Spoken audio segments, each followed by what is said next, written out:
It's a new day for all of us. Hello, my name is Van Ritchie, and it is an absolute pleasure to introduce you to Peel Back the Onion, a regular podcast where you are the most important person of the day and where life issues and challenges get to be peeled back so you have the best day of your life. And now, please welcome the hosts of Peel Back the Onion, Dr. Geraldine Cronin and Dr. Jerry Camerata.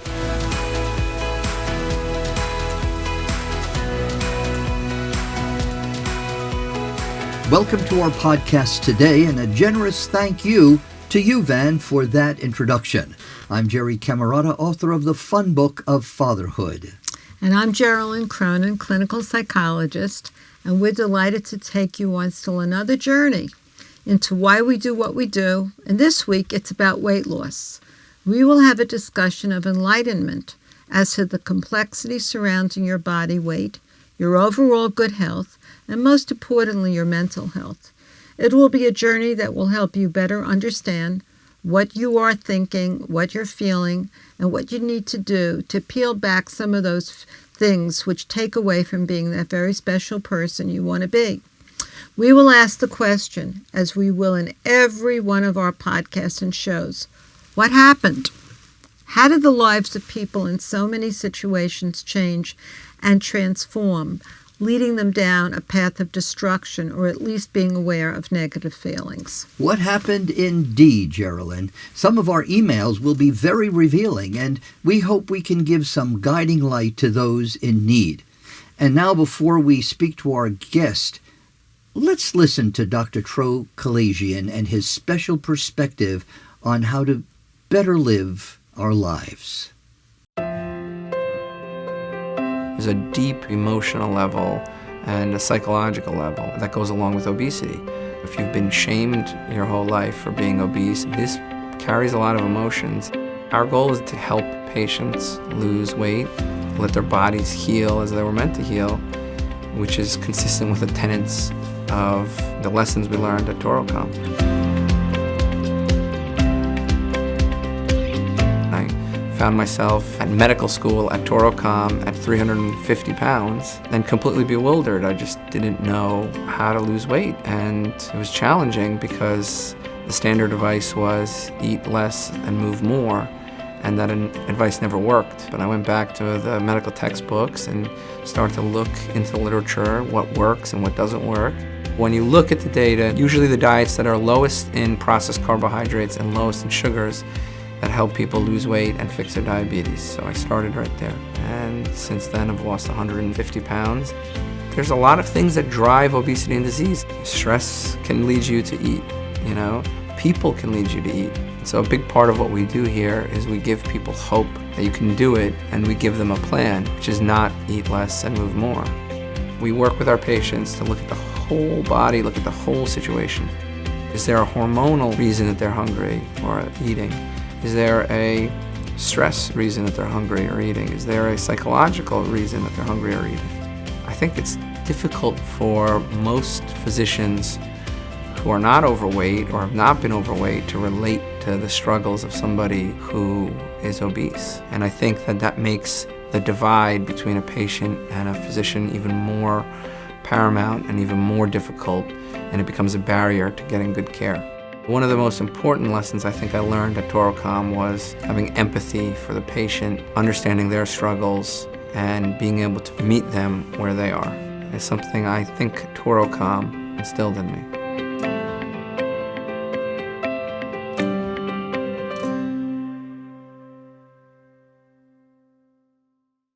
I want to thank Touro University College of Osteopathic Medicine in New York for the clip we just saw. Today's show is about hope. That same hope Dr. Tro found through his medical education and how he was able to provide through our discussions. There are so many psychological issues which propel us into destroying our health and even ability to thrive. Some of the destructive elements behind our actions are actually phrases we think of as nice. Having a good time, living it up, or what's one more drink. We can be persuaded into adding bad calories to our diet. After today, let us not be seduced by anything else other than what we know to be good for ourselves, our bodies, and our minds. We can all shed a few pounds. What's interesting for today's discussion, Jerry, is not just losing the weight, it's having a very good understanding of why we are above our ideal weight, how we feel about ourselves, understanding the risk factors associated with being overweight, and making a personal commitment to taking charge of our lives. A special note to you. This podcast is not about a new and fancy weight loss program. This podcast is about your future relationship to weight. Weight loss starts with an understanding of who we are. Well, I could not agree with you more, Geraldine. Think of this. There are about 8 billion people on this planet as we speak today. Of the 8 billion people, 1.9 billion adults are overweight. A quarter of the Earth's population is at risk for developing a wide variety of associated medical conditions with obesity. Now, there I said it. I used the word obesity. But I'm not going to pontificate over it. Rather, our guest today is not only an authority on weight loss, eating healthy, and a person who takes time to know you as a patient, but he's a friend. Please welcome to Peel Back the Onion, Dr. Tro Kalayjian. How are you, Dr. Kalayjian? So happy to be here. Well, Absolutely pleasure. Well, I'm glad. We're happy to have you. Before we get started, and in fairness to full disclosure, Dr. Tro and I go back to 2007 when I was the Dean of Student Affairs at Tro College of Osteopathic Medicine, now Toro University College of Osteopathic Medicine in Harlem, New York. And Dr. Tro was an entering first-year medical student. Well, I knew then, and certainly know now, Dr. Tro's life was designed not only to be a good physician, but to change the world. We heard about some of your life struggles just a few moments ago, Tro, but can you enlighten us on the effect your former obesity had on your wife and other members of your family? If you didn't become a physician, do you think you'd have been as successful as you are today in managing your weight loss? Wow, that's a tough question. So that's a great way to kick off the show and get things started. I was 350 pounds. And you saw me through medical school. You were one of my greatest mentors in medical school. My wife to this day is so excited when I say your name, she still remembers you and the impact you had on my life.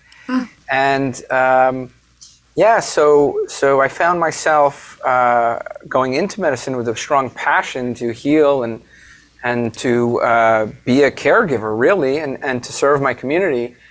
And what happened was I gained about 10 to 15 pounds a year and basically succumbing to what had plagued my family. My mom had diabetes, my dad had heart disease, obesity, but everybody obese. My brother's obese. And we had battled for a long, long time and really never found success. And yeah, you make it through residency, and you're up to 350 pounds. And, I trained after Toro. I went to a Yale-affiliated internal medicine residency program, and I was the chief resident even there, and I found myself at 350 pounds. And my colleagues would ask me, the world's brightest, cardiologists and endocrinologists, and they would say, why don't you just count your calories, and maybe, you need to eat less and exercise. And, I don't know if you remember, Dr. C, but I helped set up the first gym at Toro. Yes. I don't know if you remember that. I remember you and Dr. Sexter. Yeah, if you go back way back that when that's how much I loved to exercise. So the paradigm that's pervasive in medicine is that you have to eat less and move more, and that paradigm really had failed me. And this is multiple institutions I trained, not just medical school, but residency and beyond, education beyond. So if I didn't go into medicine, I think I would have just not been able to muster the strength and the knowledge. I had to go back and read, maybe 2,000 original scientific articles, and I had to go back and read 300 books on diet and 3 textbooks on obesity. And that all started when my wife, who you know very well, yes, she looked at me and she said, "Are you going to make it?" You know, she looked at me and she said, "Are you going to make it?" She was, you know, we were thinking about getting pregnant with our third son, you know, who's now going to be 7. And, you know, she asked me, "Are you going to make it?" And she played me like a fiddle. My wife's an attorney, as you know, Dr. C. She played me really well, and she knew that she could harp on my vanity. And she said, "You're a smart doctor. You scored on the 90th percentile on your board exam. You know, all the mentors that got you to this point, you know, somebody like you should be able to figure this out." And I remember when she said that. And so, you know, I thought to myself, she's right. You know, why can't I go figure this out? And I went back. She was your greatest cheerleader. Definitely. Dr. Tro, this is Geraldine. I'm fascinated with your story. As a clinical psychologist, I know how important it is for a person to believe in themselves and their self-worth. How did you bridge that event in coming to grips with who you were then, who you are now? What caused this radical transformation?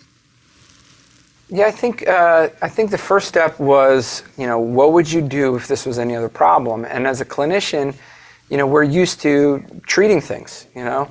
And for example, you take something like pneumonia or COVID, right? Like we know how to prevent and we know how to treat, right? We know the different drugs and their side effects and which one's better and, you know, head-to-head studies.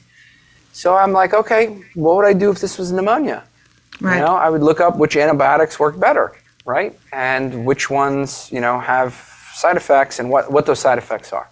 Right. So you go to the medical literature and you look at those head-to-head studies, right? And all of a sudden, it's not exactly what the pervasive messaging is. You know, the pervasive messaging is eat the food pyramid, you know, more fruits, more, you know, potatoes and starches and more, you know, carbohydrates that sit at the bottom of the pyramid that we all grew up with. And, you know, or the My Plate that it converted to, half of it is grains. You know, but when you look at the obesity and the diabetes literature, you know, it seemed to be consistently that the low carbohydrate approaches always did better, not by much, but better. Now, this is, you know, not getting into the psychology of it. This is just a person, a doctor, who's like, I'm going to do what's most likely to work. Like, that was it. I had never eaten a steak in my life. Wow. Up until that point. I mean, you know, we had kebabs here and there, you know, being an Armenian Mediterranean, but I'd never really eaten meat. I had never done a low-carb diet. I mean, I don't ever remember cooking a steak.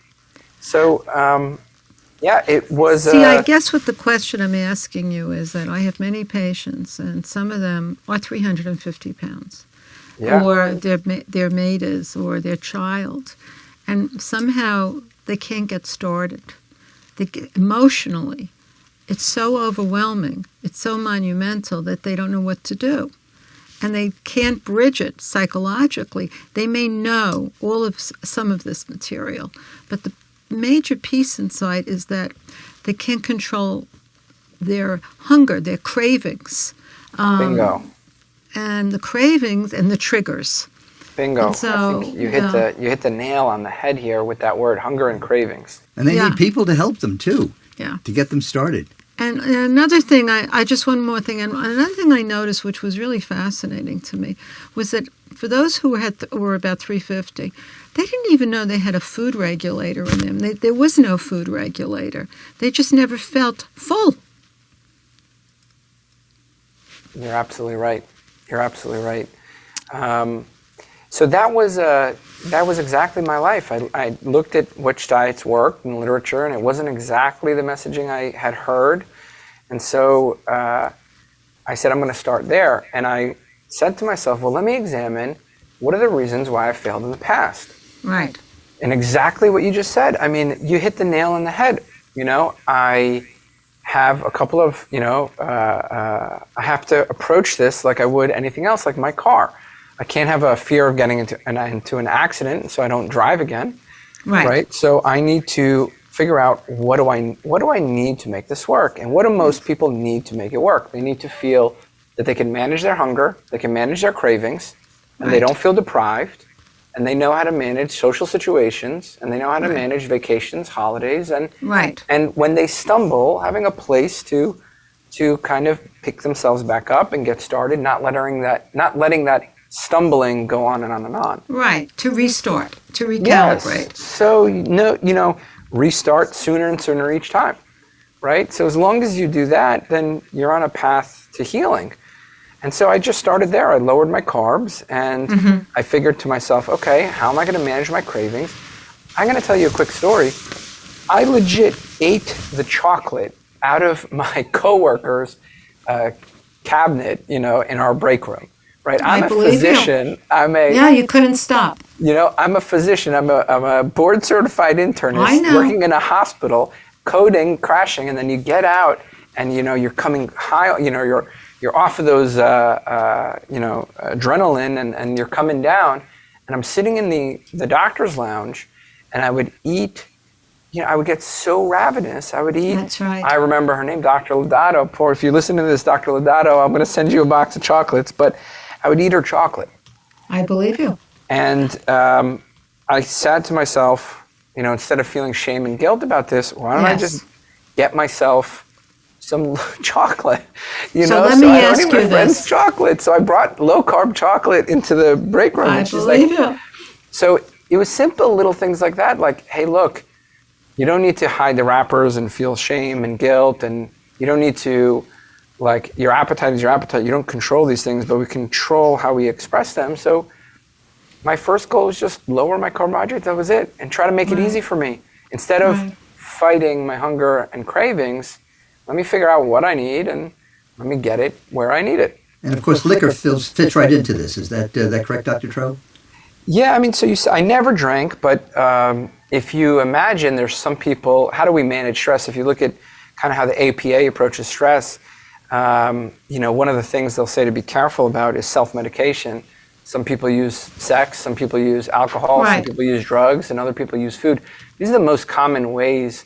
If you look at the pandemic and the anxiety that came week one, the calls we got into our office was, Doc, I'm eating again. Doc, I'm drinking again. Doc, can you prescribe me Xanax? Doc, I'm taking a lot of CBD and, smoking weed. Right. Well, what happened there is that most people were going into some sort of a emotional coma, and food puts them in an emotional coma so that they're numbed. They're totally numbed and they don't feel anything. The other thing that I wanted to present and go in here into it a little bit is that some of the patients I see who are bipolar, anxious, depressed, the medications they take cause them to gain weight. And that creates even more of a problem. I'm wondering about your feelings about how do you break through that so that the person can take the appropriate medication, be it lithium, Latuda, Abilify, and Zoloft, and what else, and still be able to have a stable mind.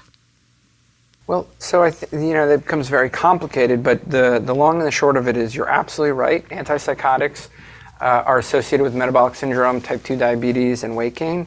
Particularly Abilify, one of those that you mentioned. Yes. I think, if you look at medications like Zoloft, right, they can be very powerful for anxiety. And one of the interesting things out of the work from Rajita Sinha in Yale on stress eating was that anxiety robs a patient of their self-perception of hunger.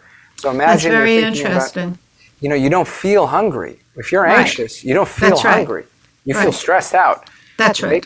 And then, but if you then present them in a junk food buffet, right, after a stress cue or after an anxiety cue, they actually eat more than somebody who's given a hunger cue, like, hey, imagine pizza, imagine, ice cream, imagine, right? So these hunger cues make us hungry, right? They make us release the cephalic phase response. Our organs start churning, like we start making saliva, we start anticipating food, and then we eat more than we normally would, right? But interestingly, stress cues, like imagine 9/11, imagine terrible wars going on, imagine, your parents hate you, your kids hate you, your wife hates you, everybody's yelling at you, your patients are having a bad, whatever it is, it's the worst stress you can imagine, right? And you put them through this stress cue, people will not perceive hunger. Whereas with a hunger cue, you're like, I feel hungry.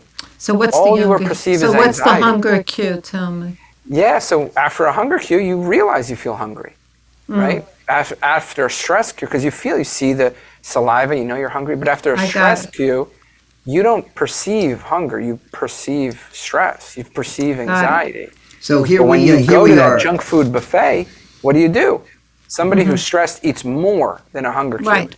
So here we are, Dr. Tro. We know that there are people with psychosocial problems, and we know that medication is certainly going to add to the fact that they're going to gain weight, they're going to eat more.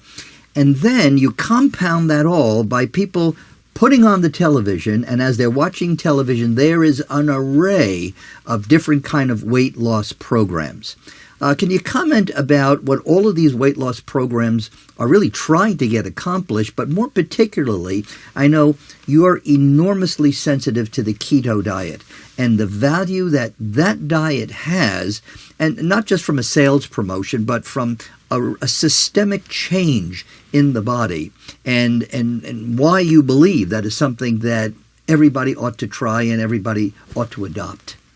Well, so you say everybody, but I'll be very careful what I say. So if you take the pediatric population, okay, about 20% have diabetes now, right? 20% have fatty liver, okay, and about 40% are obese or overweight. That's the pediatric population. That's terrible. Oh, it's I didn't worse know than that. terrible. Yeah, worse than terrible. Now, once you get to adult, 2/3 are either pre-diabetic or diabetic. Okay, more than 1/3 have fatty liver. Okay, and more than 2/3 are either overweight or obese. And our life expectancy has consistently fallen for the last 4 years. Wow.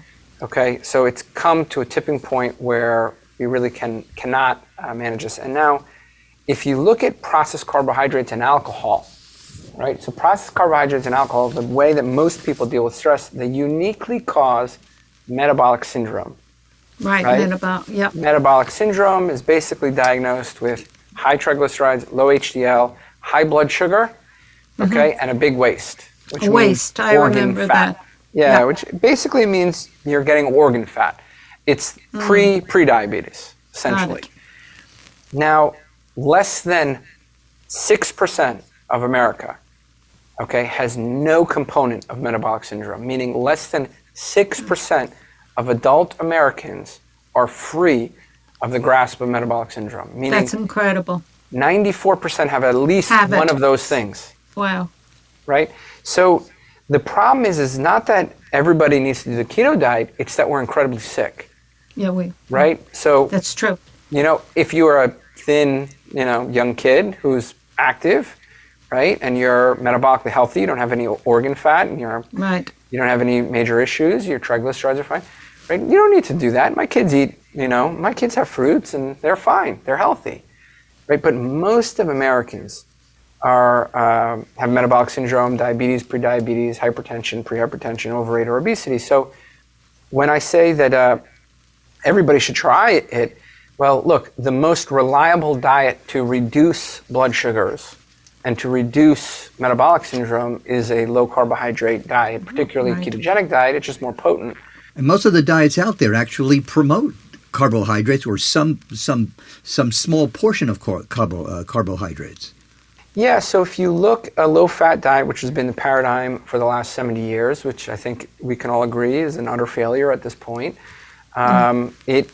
it can work. I'm not saying it can't work, but on a systemic basis to stem obesity in our population, it hasn't worked. On an individual level, it still can. It's kind of like, outdated drugs. They may have worked at some time, but they're not suitable now. And our population has changed. So that's true. Now we have an obese population. We have a diabetic population. And so cutting carbs are uniquely beneficial. And you know what? It doesn't hurt that I lost 150 pounds with it. So I think, I'm just more versed in that approach. So ultimately, it's whatever a person wants to do and can do. Now, if somebody comes to me and says, I can't eat meat because of their moral proclivity or religion, you have to adapt to that. And you have to try to teach them the principles of nutrition and work with what works with them. And what about, let me ask you this, what about the bypass surgery and starting them off and having them start with that? Because, I know one case where he's 400 pounds and I don't even know if he can even get this thing going. And he's a man about 35 years old.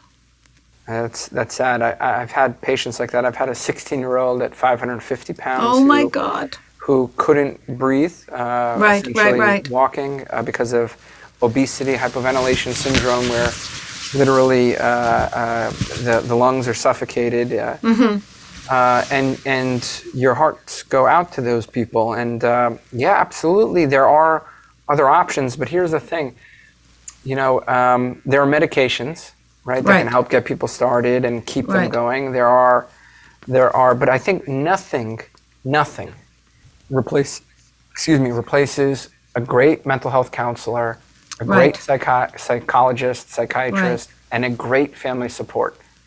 Support.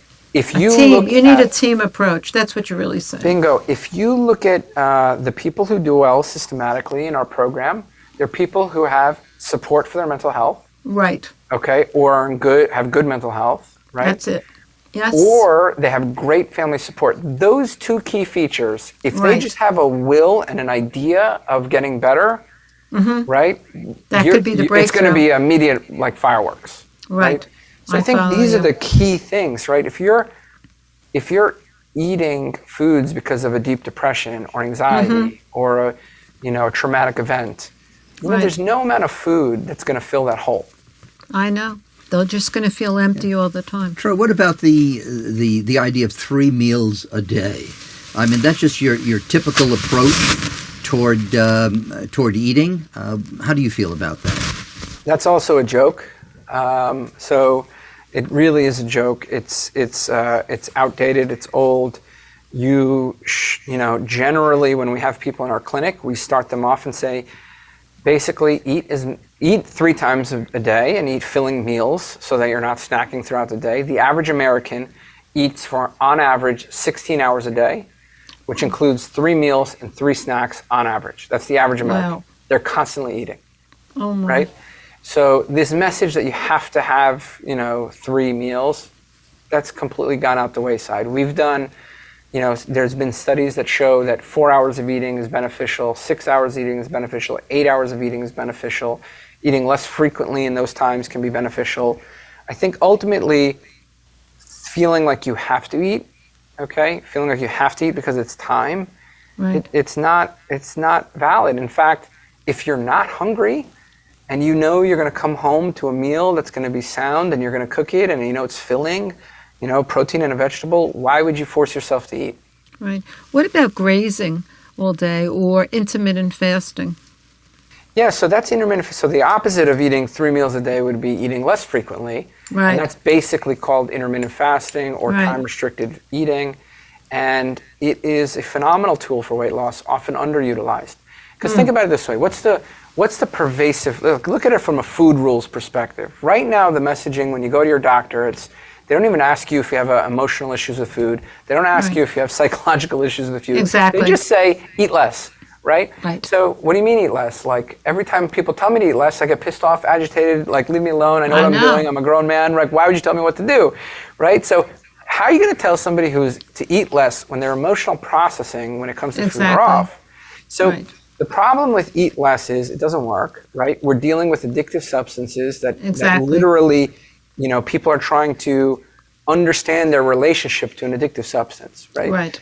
So, but then the next thing they say is count your calories.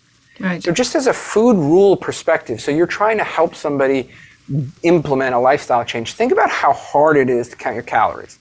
Like you have to look on the label, estimate how much you ate, remember everything that you ate, remember what you stress ate, plug it into a log, calculate what you ate, it is crazy.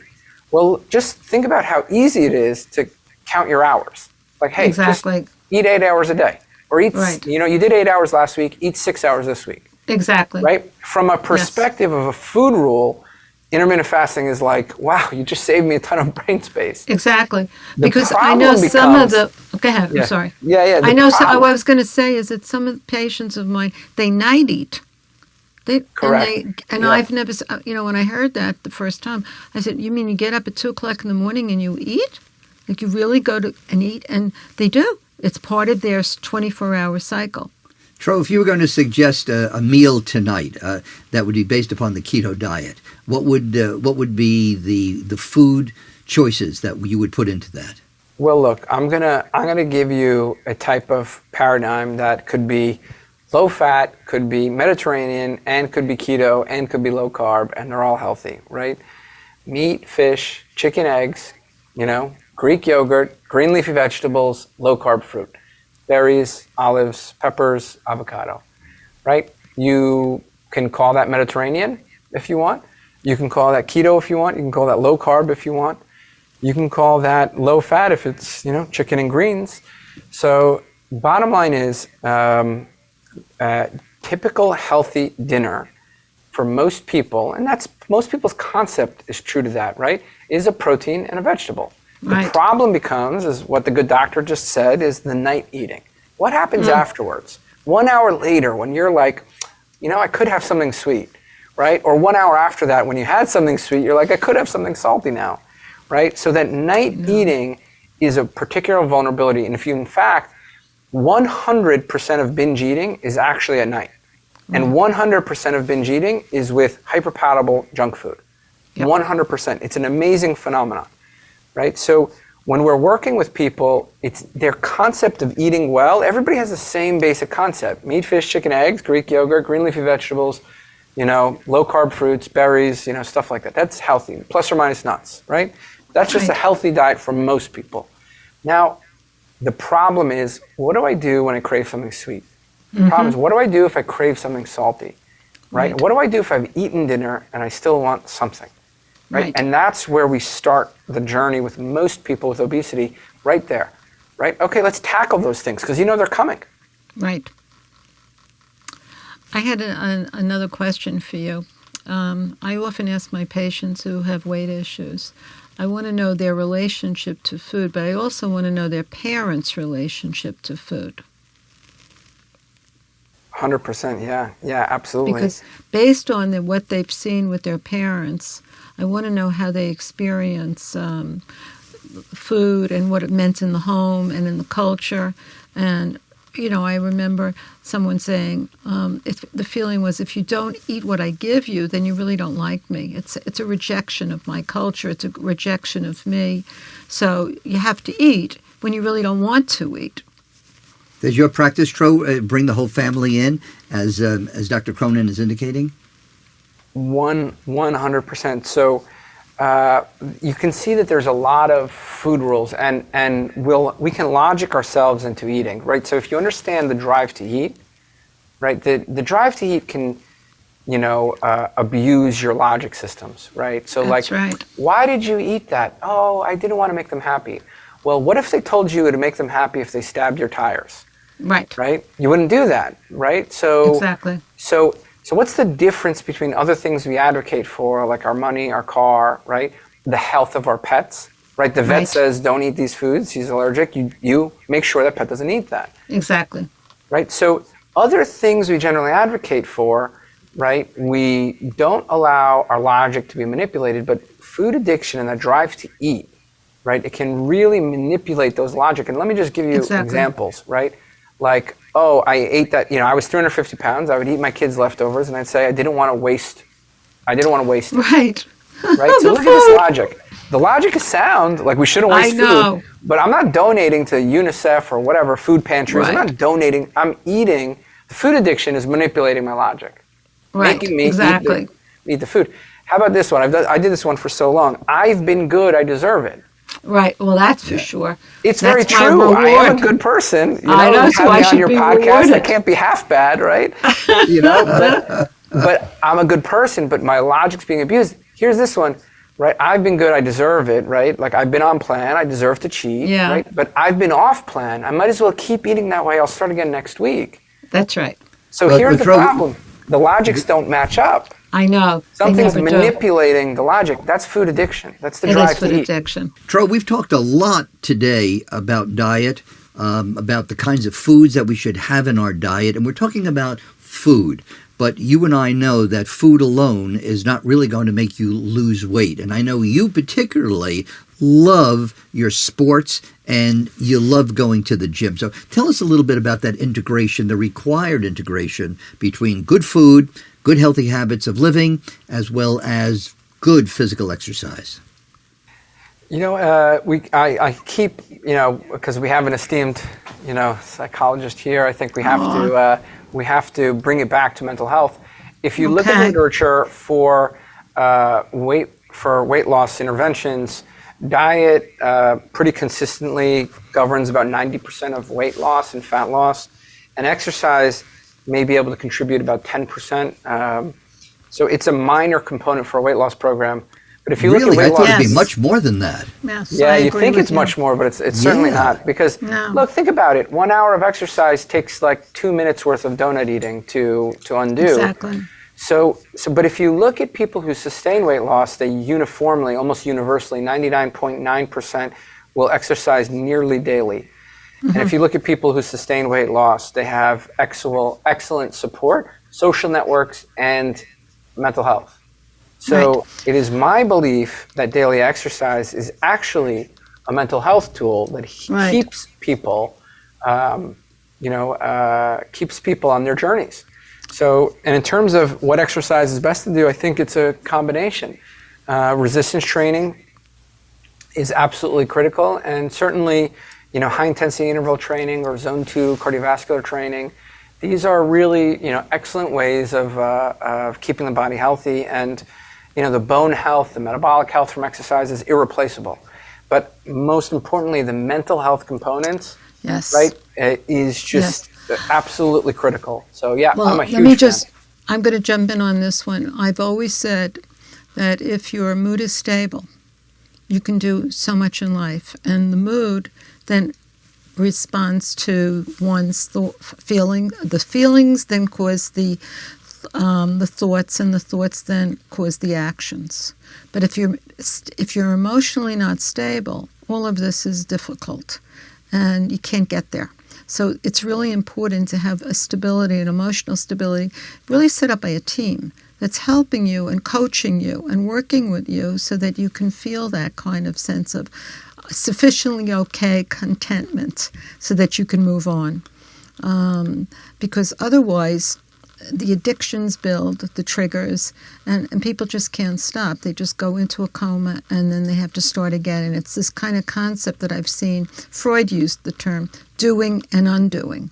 We start it, they get there, and then boom, they relapse, and we do it all over again. And it's the same cycle. Well, one thing that you've opened our ears to and our eyes to today, Tro, is the fact that being an osteopathic physician like you are, it is a mind, body, and spirit endeavor, that just going on a diet is not enough. You need family support. You need people around you. You need the counseling necessary in order for you to really do something good for yourself, good for your body.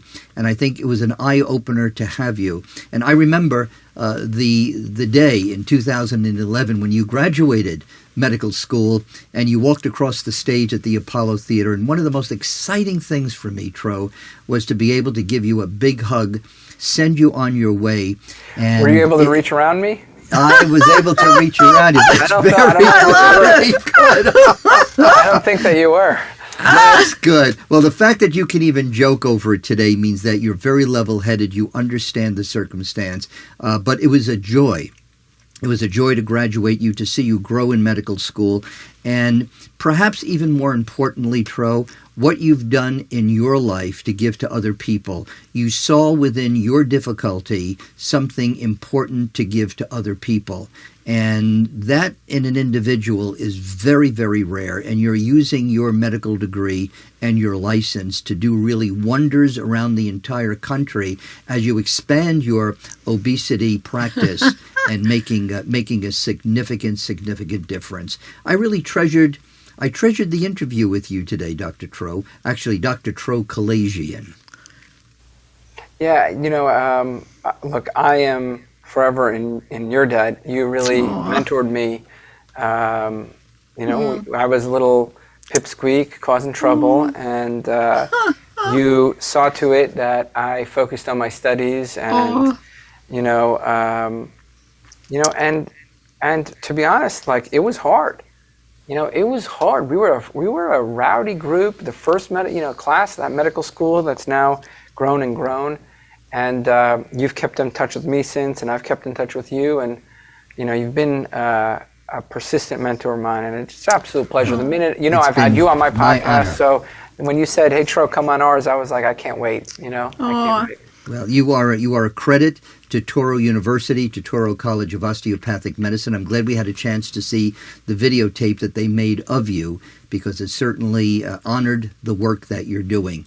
And I know we're going to be seeing you again, Dr. Tro, so we want you to be a huge, huge success, help a lot of people, and we thank you extraordinarily for being with us today. Thank you so much. Thank you.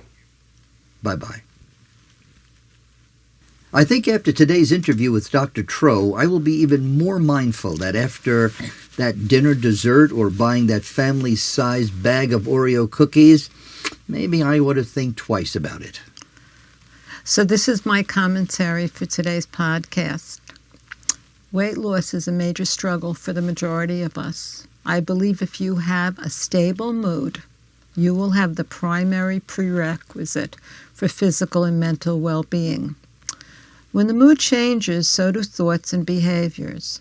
If one is depressed, it impacts appetite, sleep, and actions. Mood stability will provide emotional contentment, which makes an enormous impact on self-discipline and mindfulness, which in turn encourages weight loss and prevents other addictions. My sense has always been to help patients learn how to put on their emergency brake when they feel the cravings for food, alcohol, drugs, or other substances. It is an immediate halt. Remove yourself from the situation, whether it's the bakery or bar, and give yourself a chance to recalibrate. You may become in touch with the negative feelings such as hopelessness, rage, shame, and self-loathing, which creates the desire that propels you to numb yourself. It's almost as if you're going into an emotional coma to avoid internal and external life stresses. This then becomes a habit, a style of living, a way to avoid getting on the right train, going in the right direction for healthy living. I believe Dr. Tro has been helpful with this knowledge. He's a very smart man, to alert us to the fact that if the mood is not stable, as Freud referenced, it becomes a form of doing and undoing. In other words, you're on a yo-yo diet, the yo-yo syndrome.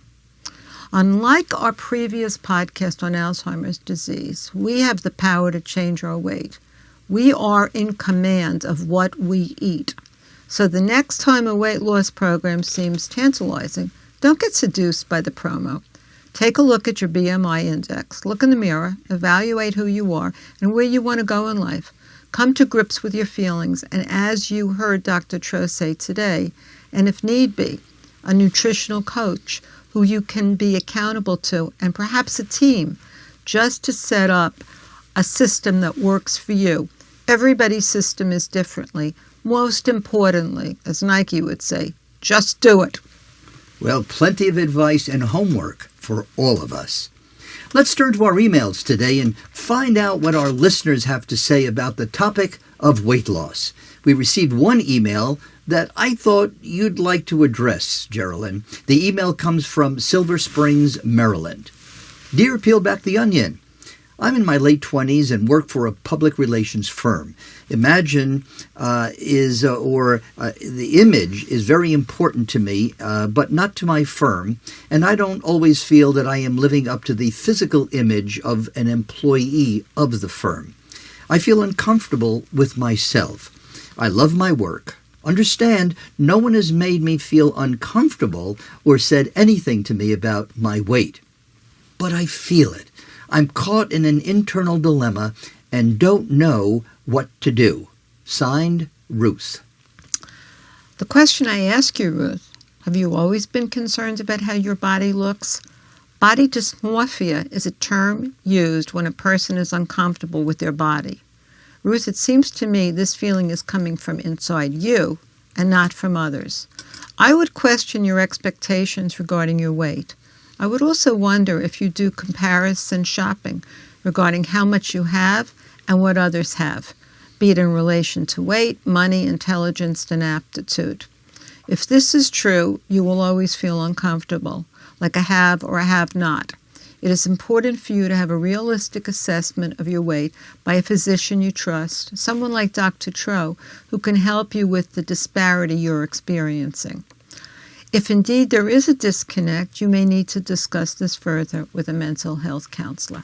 Good advice, Geraldine. Well, we have another email, this time from a very small town in Wyoming called Gillette. I even had to look that town up. It happens to be the energy capital of the nation because of its natural resources. In any case, our writer says, "Dear Peel Back the Onion, I think I've just become more disillusioned with the way people think about food these days. When I go out with my friends to eat, they laugh at me because I try to eat healthy.